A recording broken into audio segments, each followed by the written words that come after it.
Yep, seems like that time of the month again. It shouldn't be a surprise to anyone, but Gaijin is making a lot of insanely bad decisions out of the blue. This time though, instead of adding a mechanic that no one asked for or introducing a game-breaking bug, they're just proposing the worst BR changes I've seen in a long time. Some are more egregious than others, with the Panther F and M48A2 being the worst. I've talked about the M48A2 in the past, but I never went super in depth on it. I pretty much just said that it was a better tank at a lower battle rating, and that it was a perfect example of what I dubbed the Tiger problem. Now it might be going to 6.7, while the American M48 remains at 7.3. It's the perfect opportunity to explain just how broken this thing already is, and how stupid it would be to place it at 6.7. To be perfectly clear, the German M48A2 is absolutely better than the American M48A1. I've seen some Germany mains try to dispute this, but it's really not a competition. You don't even need to play the thing to see it. It's pretty evident just from the stats alone. Having said that though, I've been playing it a bit and my thoughts have only been verified. I've seen some German mains claim that the M48A2 is way slower than the M48A1,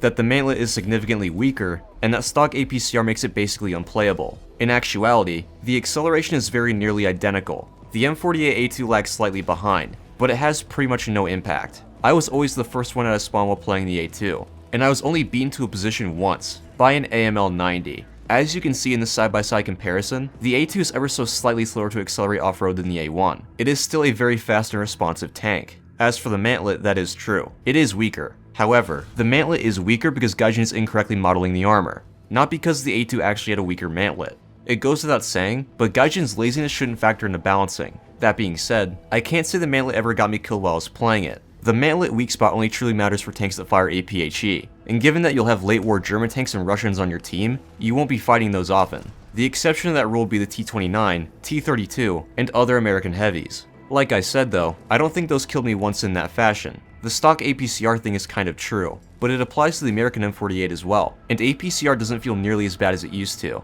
On the other hand, the German M48 has a few things going for it the American tank doesn't. For one, the transmission has an extra reverse gear, changing the reverse speed from 8 km an hour to 12. It might not seem like a lot, but that extra 4 km an hour goes a long way towards helping you get out of trouble. The A2 also has a higher absolute top speed, which I've been able to hit pretty easily on road. The biggest improvement though would be the smoke grenade launchers. You only get one charge for them, but they saved me on multiple occasions. They're so helpful that I would almost argue that the smoke grenades alone make it better than the A1. I don't think the A2 is that much better that it warrants being a higher BR, but it should definitely at least be the same BR as the A1. It shouldn't be any surprise, but when playing the M48A2 your biggest handicap is your teammates. When I was playing with German teammates, they either drove headfirst in the enemy or sat in one spot. The latter got 1 or 2 kills before getting flanked. I already talked about it in the Tiger problem video, so I won't harp on it too much, but German tank players are just typically not very good. If you look at the thunder skill stats for the two M48s, it paints a pretty clear picture. The German M48 has a win rate of 37%, with an average KD ratio of 0.83. The American M48, on the other hand, has a win rate of 64%, and an average KD ratio of 1.31. That's a discrepancy that simply cannot be ignored. It's not like it's because Germany has a poor lineup in that BR range either. Germany has arguably the strongest 6.7 lineup out of all tech trees. The M48A2 is just another example of why bouncing off player stats is an awful idea. The other proposed changes for this month work too. The only ones I agree with are the EBR going to 5.0, the KV122 going to 5.3, and the SU100Y going to 4.7.